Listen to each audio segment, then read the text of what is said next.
People love stories that look neat from the outside. Smiling couples holding hands, matching holiday sweaters, church picnics, Sunday brunches, perfect Instagram pictures. That was Daniel and me.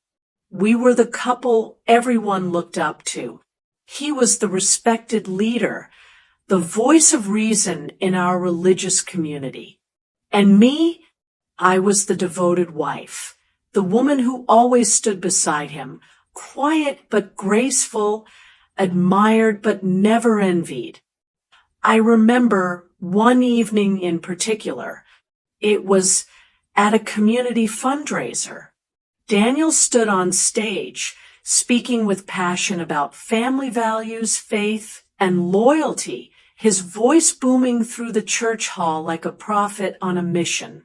And I was sitting in the front row, hands folded in my lap, smiling up at him like he'd hung the stars himself. People clapped. Some even cried. Afterward, an older woman took my hand and said, "Emily, you're so lucky. Daniel's the kind of man every woman prays for." I smiled and nodded because that's what I was supposed to do.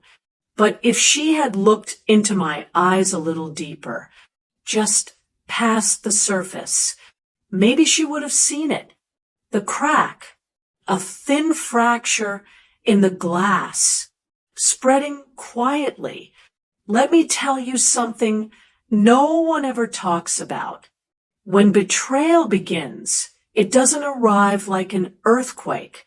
It tiptoes in like fog, soft, slow, and silent. It started with small things. A longer pause before answering me.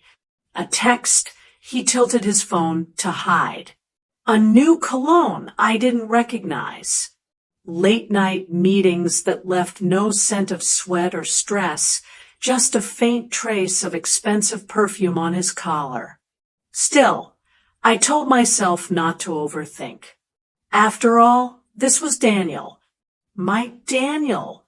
The man who prayed with me every morning, who kissed my forehead before bed, who cried when we couldn't conceive. We'd been through storms before. We'd survived job losses, health scares, endless rounds of fertility treatments. He held me in hospital waiting rooms, whispered scriptures to me when I broke down, brought me flowers just because. So no, cheating was not even a possibility in my mind. Not with him. The guilt started with me. I started wearing lipstick again, lost 10 pounds, cooked his favorite meals twice a week, lit candles in the bedroom. I bent backwards to make our life feel full again, to pull him closer. But every time I reached for him, he was further away. One night, I woke up and he wasn't in bed.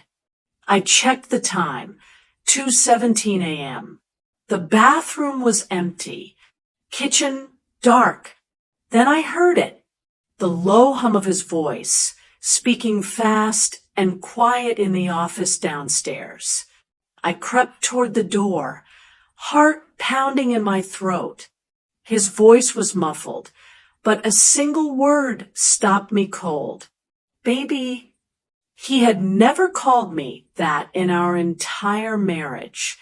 I stood there for a minute, hand on the doorknob, staring at the wood like it held the truth.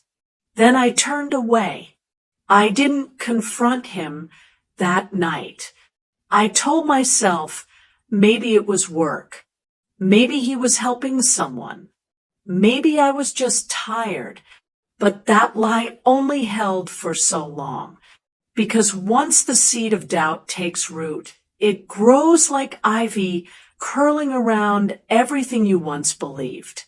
A few days later, I was cleaning his study. It was a Saturday. Daniel had left for an out-of-town church retreat.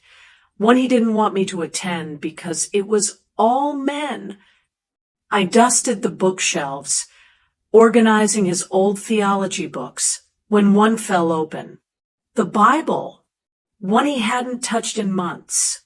Inside, the pages were cut out, a hollow center carved perfectly, and inside it was a second phone.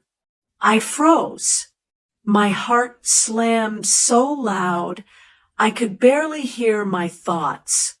I sat down on the floor with it, hands shaking, afraid to even press the power button. But I did. And what I saw, I don't even have the words. There were photos, dozens of them. Him in hotels, him with her, laughing, touching, undressing. There were videos, explicit, raw, things I didn't even know he liked. And then the messages. I miss your scent. She suspects nothing. She's too sweet, too dumb to see it. Let's disappear one day. Baby, you and me. Not this fake life I live. Fake life. That's what he called me. That's what he called us. I sat there on the hardwood floor for hours. I didn't cry right away. I think part of me went numb. Not because he cheated, but because it was so easy for him. He fooled everyone. He fooled me.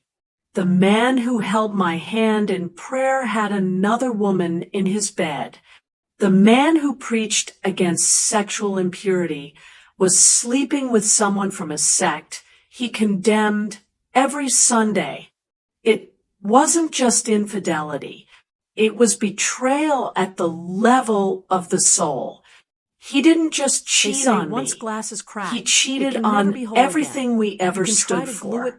I remember staring at the wall, whispering one question again and again like a broken record. One touch. Why wasn't I enough? That's what But my life somewhere had become. between the A pain beautiful and mirror the silence, with hairline cracks something no in one me else could see. shifted. Not The the question church, changed. not our neighbors. It became, not even Daniel. how could he think But I wouldn't saw find them. out? I saw everything. And then, after what I found would the he phone, do if he after I knew saw the photos, what I was the capable messages, of? the videos, That was I the couldn't night sleep for I days. stopped being I his would lie wife. next to him, Not staring at the officially, ceiling, not listening on to his steady paper, breathing, but in my wondering how he heart. could be so Emily, peaceful. the While I was loyal, drowning, devoted, I memorized soft-spoken every woman. part of that second She phone, died on every that number, floor, every name, clutching the every phone like it timestamp. was a weapon. But I didn't confront And him. from her No, ashes, that would have made someone it easy else for him. rose. He would have Someone cried, smarter, apologized, colder, played the repentant husband focused, in front of the community. because He Daniel was too made one practiced, mistake. too He skilled at image underestimated the management. woman I had to who be saw smarter than everything that. and for said the first time in nothing. years, That was I the was. beginning I started of the with his laptop. silence, Daniel was of the never great waiting, with passwords. of the storm He used our that would anniversary date change for everything. everything. He thought he had buried the Within truth, minutes, I was inside. but he didn't What I realize found wasn't just I was scandal, going to dig it was up, corruption, sharpen it, emails from and donors, turn it into the memos blade that about would cut through reallocated his funds, perfect little spreadsheets world. with amounts And I that wouldn't didn't do add it up. with The shouting or church had a charity, screaming Hope or Hands, scenes. meant to support No, widows, single mothers, I would do and it struggling the youth in same the way city. he betrayed Daniel me, was one of the signatories. quietly. He often preached about its success, about how God was using their mission to bring change. But the reality, thousands of dollars meant for people barely surviving were being siphoned off into personal accounts. One of them was his, and another, hers, the woman he was seeing. He was funneling money through fake invoices, fake events, even fake prayer circles. I found receipts for luxury hotel stays, designer clothing, and airline tickets, all funded by charity money. It wasn't just cheating anymore. This was theft, fraud, blasphemy, and it made me sick. I felt something burn in my chest. It wasn't anger anymore. It was purpose.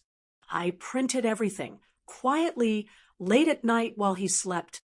I labeled folders, took pictures, made backups on a hidden flash drive I kept taped behind the bathroom mirror.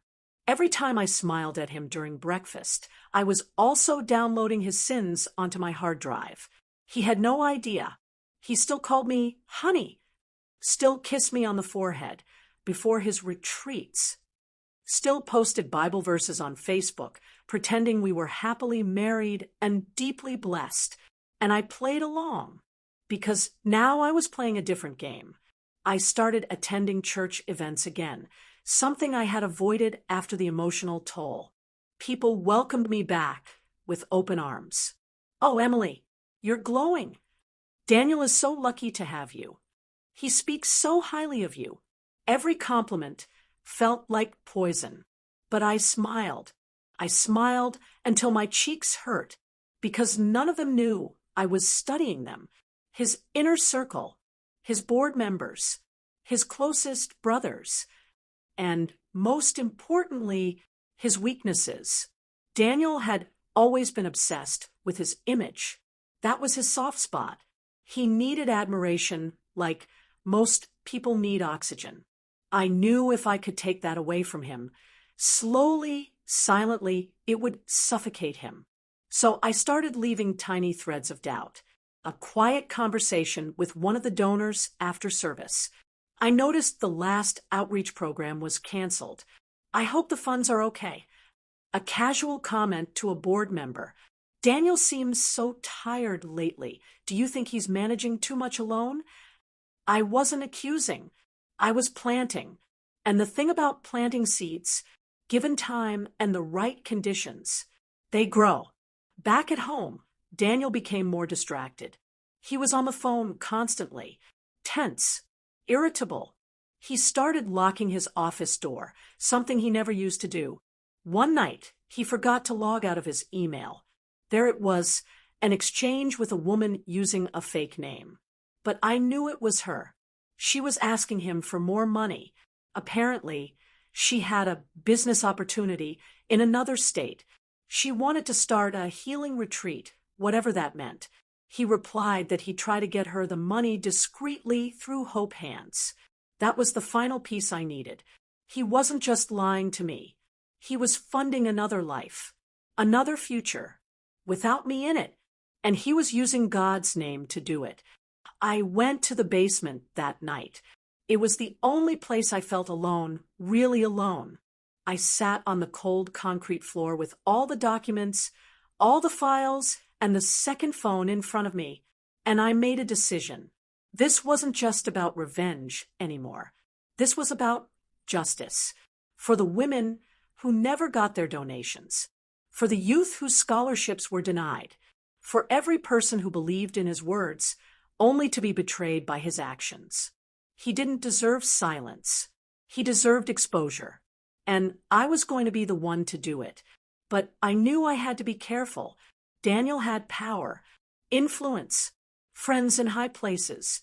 If I made the wrong move, he could twist the story, make me look unstable, bitter, even delusional. So I started compiling a timeline. Every date, every transaction, every file was organized like a case. I even created an anonymous email account using a fake name, Grace M., and began drafting letters. Letters to his donors, to the board, to the local press. I wasn't ready to send them yet, but I would, when the moment was right. Meanwhile, I kept playing the role. The loving wife, the prayerful partner, the backbone of the family. He still kissed me goodbye every morning. He still brought me flowers on Sundays. He still called me his angel. And every time he did, I felt a little more powerful, because he thought I was still asleep, still broken, still under his thumb. But what he didn't realize was this. The cracks in the mirror weren't just flaws. They were openings, openings through which the truth would come pouring out. And when it did, there would be no glue in the world strong enough to put his life back together. They say revenge is a dish best served cold. But what they don't tell you is how much patience it takes to prepare the meal. I didn't want him to feel a sudden blow. No, that would be too kind, too fast. I wanted Daniel to unravel, slowly, Quietly, I wanted him to feel the ground shifting under his feet before it gave way completely. And the best part, he wouldn't even see me coming. By now, I had collected everything: his emails, his transactions, the texts with his mistress, the embezzled donations, the fake invoices. And yet, I waited. I waited because I understood something Daniel never did. People don't believe what you tell them.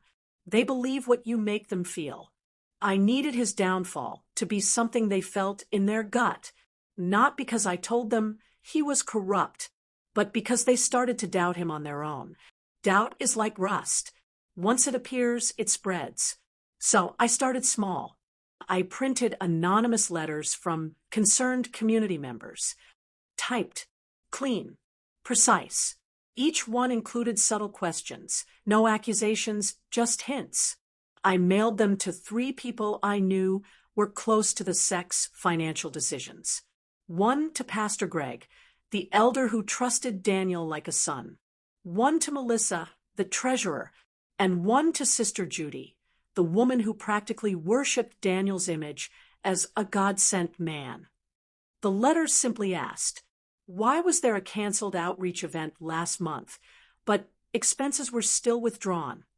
Why is there no public accounting of Hope Hands donations from the last quarter?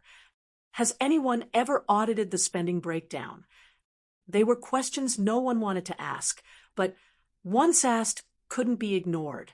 And just like that, I had planted the seeds. Over the next few weeks, I watched from the shadows as the silence around Daniel started to shift. Meetings that used to be full of laughs grew tenser. Pastor Greg looked uneasy during sermons. Melissa, who used to greet Daniel with warmth, barely made eye contact. And Daniel noticed. He came home agitated. They're asking stupid questions about the charity, he muttered one night, pouring himself a drink. What kind of questions? I asked, stirring soup as if I didn't know. Stuff about records, spending, events. Who cares? It's all in the reports. But it wasn't. He knew it, and I knew it. The house he built with lies was beginning to groan. Next, I uploaded an edited version of one of the hotel videos. No explicit content, just enough to stir questions.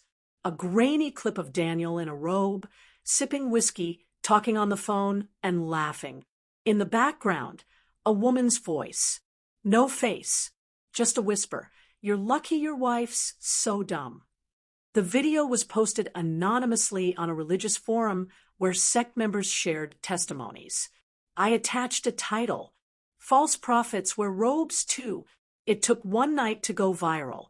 The comments exploded. Is this Daniel from Grace Church?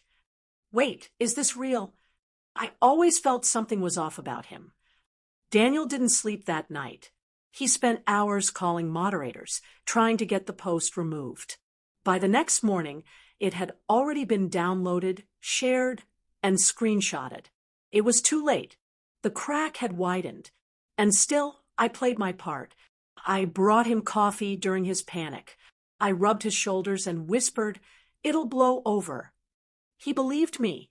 He always did, because he couldn't imagine me as the enemy. That was his blind spot. He still thought I was the gentle wife, the obedient one. But what he didn't know, what he could never know, was that I wasn't angry anymore. I was focused. A week later, I sent the second wave. This time to the board of Hope Hands. Real bank statements, real wire transfers, real proof of embezzlement, misuse, corruption, all of it disguised under the name Daniel Lewis. No signature, no threat, just data, the kind of data that couldn't be explained away. And then I waited again. 3 days later, Daniel got a call during dinner. He excused himself, walked into the study, and closed the door. I followed, barefoot, heart steady. I listened. It was Pastor Greg. His voice was raised, even through the door. "We need to talk. The board's opening a formal inquiry. Something's not adding up. Daniel, You need to come clean." Daniel yelled back, "I've done everything for this church. You think I'd steal from the people I serve?" He slammed the phone down. I walked in with a plate of food. "Everything okay?" I asked. His eyes were wild. "People are turning on me." I gently placed the plate in front of him and kissed his cheek. "I believe in you," I whispered. And I did, just not in the way he thought. Over the next week, I watched his life fall apart in real time. First, the board suspended him, pending investigation. Then, the donors pulled their support. Melissa resigned. Church attendance dropped. People whispered. Some avoided eye contact. He started pacing the house like a caged animal. Yelled at me over nothing. Drank more. Slept less. One night, he even cried. "I don't know who did this," he said, tears streaking his face. I held him. "I know, I lied. But I did know. It was me. The same woman who made his coffee every morning, who prayed with him at dinner, who held his secrets in silence until they became his noose. But the final strike, the one that would ruin him forever, was still to come. A video. The real one. Not the edited version. This one was raw, unfiltered, dangerous. It showed Daniel in a hotel, intoxicated, laughing with the woman he once called a demonic influence in public, and then, on camera, slurring. "I don't believe half the crap I preach. These sheep will follow anything if you wrap it in a Bible verse." He laughed. She laughed. And I recorded every second. It wasn't just adultery. It was blasphemy, fraud, manipulation. I sent the full video to 3 news outlets anonymously, and within 48 hours, Daniel's name was on every Christian blog, local channel, and Sunday news bulletin in the state. He came home that night, broken, tie undone, eyes hollow. He looked at me like a man who had just seen his own funeral. "They destroyed me," he whispered. "I didn't speak. I don't know how to fix this." And then he cried in my lap, like a child. I stroked his hair. "It's okay," I whispered. But it wasn't, because that night, while he slept in the bed he once defiled, I finished compiling everything I had, not for the press, not for the church, but for the FBI. That night was quiet, the kind of quiet that doesn't feel peaceful. It feels like a warning. Daniel had passed out on the couch, whiskey glass still in his hand. The news had done its job. His face was everywhere, on church blogs, forums, and a viral YouTube expose someone made using the video I leaked. Former followers were outraged. Elders were stunned. He had no explanation strong enough to survive the weight of his own words. And yet, there he was, sleeping soundly, as if the nightmare had already ended. But for him, it was just beginning. I sat across the room, knees drawn to my chest, staring at him. The man I had once loved. The man I had once prayed for every night. The man I had built a life with, believing it was blessed, sacred, untouchable. But now, he just looked like a stranger in my living room. Weak, small, dismantled. And still, I didn't feel satisfied. Not yet, because the world may have watched him fall. But I wanted to make sure he never got back up. At 2:11 a.m., I stood up, walked into the hallway, opened the cabinet above the laundry room, and pulled out the thick manila folder I'd been hiding for over 2 months. Inside it, copies of the wire transfers from Hope Hands to fake shell companies, screenshots of Daniel's conversations coordinating those transfers, the tax documents he forged, messages between him and the woman, proof they were laundering money together, and a backup USB drive, in case anything ever went missing. I had everything. This wasn't just a scandal anymore. It was a federal crime. The next morning, I got dressed early. Daniel was still asleep, snoring, probably dreaming of better days that would never return. I walked to the car, with the folder in hand, and drove straight to the FBI field office in downtown Chicago. I didn't give my name. I didn't ask for protection. I simply said, I have information related to financial crimes involving a faith-based charity. The man's name is Daniel Lewis.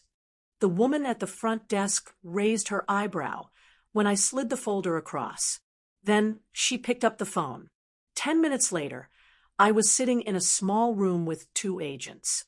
I told them everything, not as a bitter wife, but as a witness, as a woman who had lived in the belly of the beast.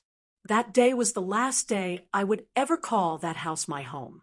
I packed 2 bags, grabbed my essentials, my savings, and a few photos that still mattered to me. I left the wedding album behind, let it rot. I checked into a hotel under a different name and waited, not nervously, not anxiously. I waited with the kind of stillness that only comes when you've done everything right. The arrest happened 3 days later. It was a Wednesday morning. Daniel had gone out to get coffee, trying, maybe, to pretend his world hadn't collapsed. The agents came in 2 black SUVs. Neighbors watched from behind curtains as he was handcuffed in front of our white picket fence. I watched it on someone's Instagram live. His face, shock, disbelief, and finally, terror.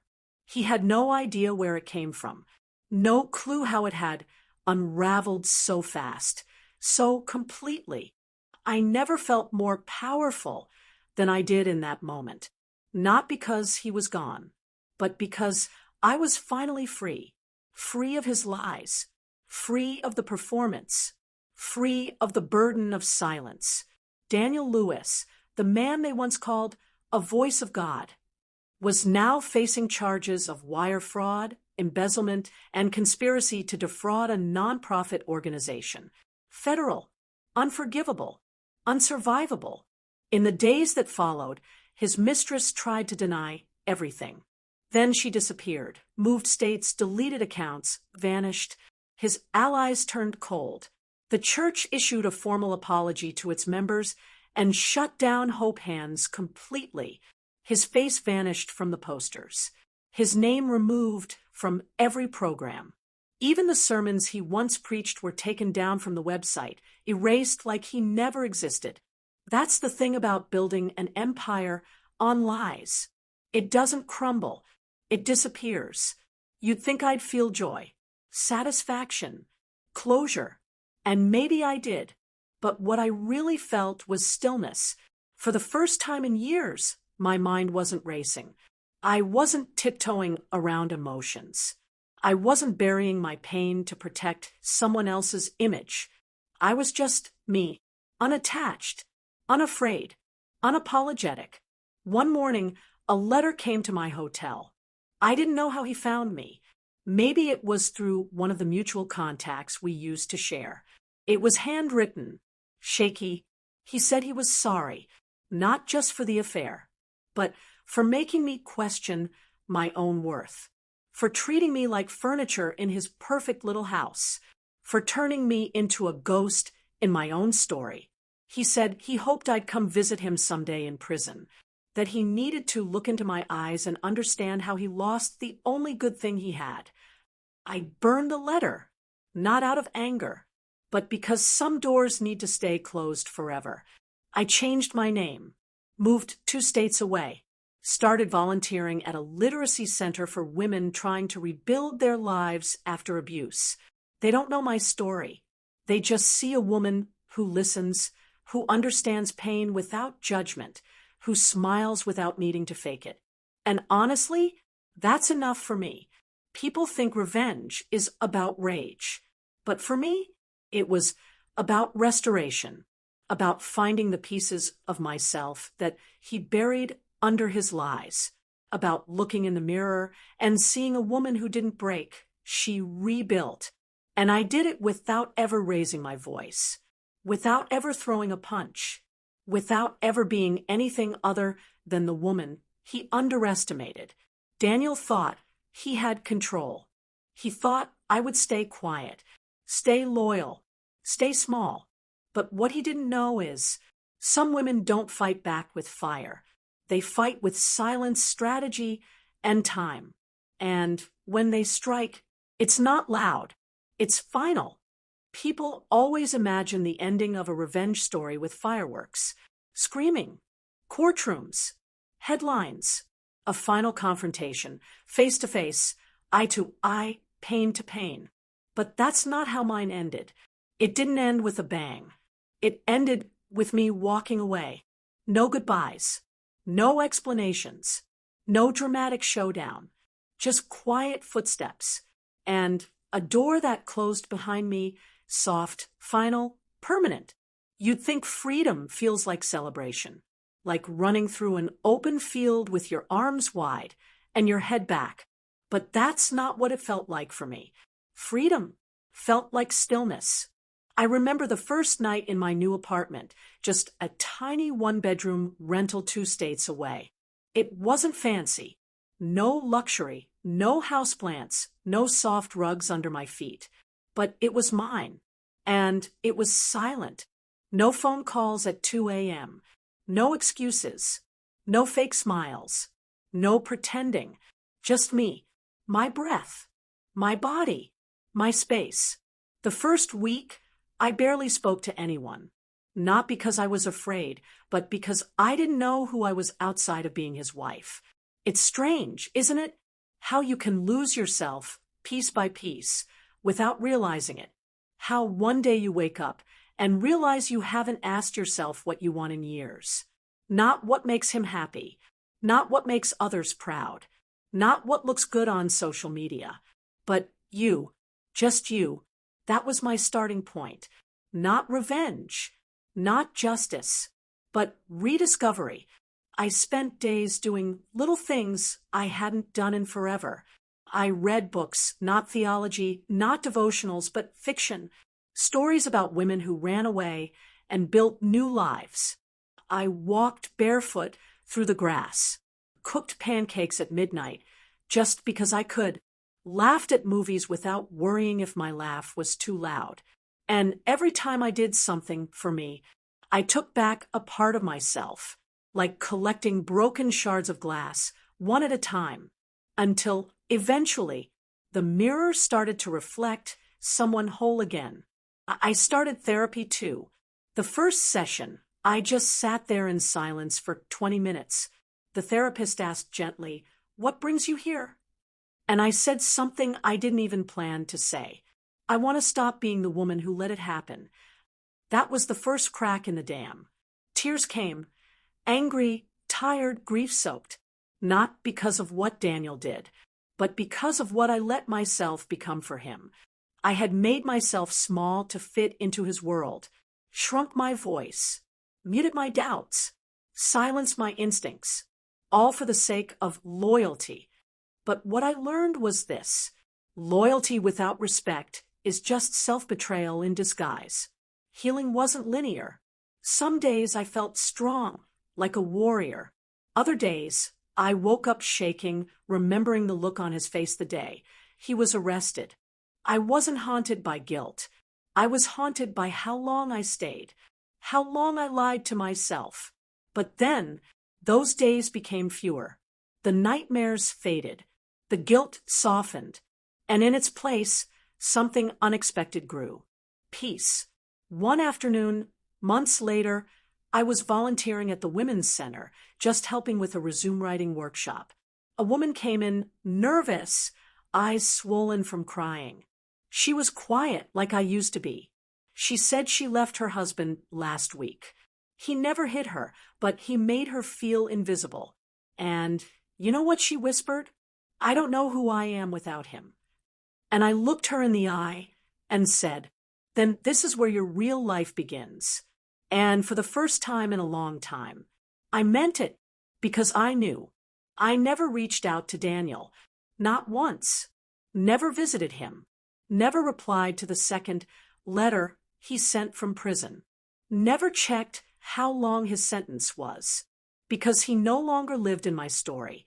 He was just the man I outgrew, the man who taught me the cost of silence and the power of breaking it. I don't hate him anymore. I don't think about his face or his voice or the woman he left me for. I don't need to, because I'm not trying to forget him. I'm just remembering me. Some people ask if I'll ever love again. And honestly, maybe, but not because I need saving, not because I'm lonely, not because someone else fills the space he left. If I love again, it will be because I want to, not because I have to. It will be with someone who sees me fully, who listens, who respects. But for now, I'm in love with the life I rebuilt. The quiet mornings, the unfiltered laughter, the version of myself that doesn't flinch anymore. And that's enough. Sometimes I walk past a church, not ours, just a small one in my new neighborhood, and I sit on the steps, not to pray like I used to, but to breathe, to forgive myself, to remind myself that I didn't fail because I loved the wrong man. I only failed when I stopped loving myself, but not anymore. So this is where the story ends. Not with his ruin, not with his arrest, not even with revenge. It ends with a woman who walked away on her own, head high, heart scarred, but still beating, still brave, still here.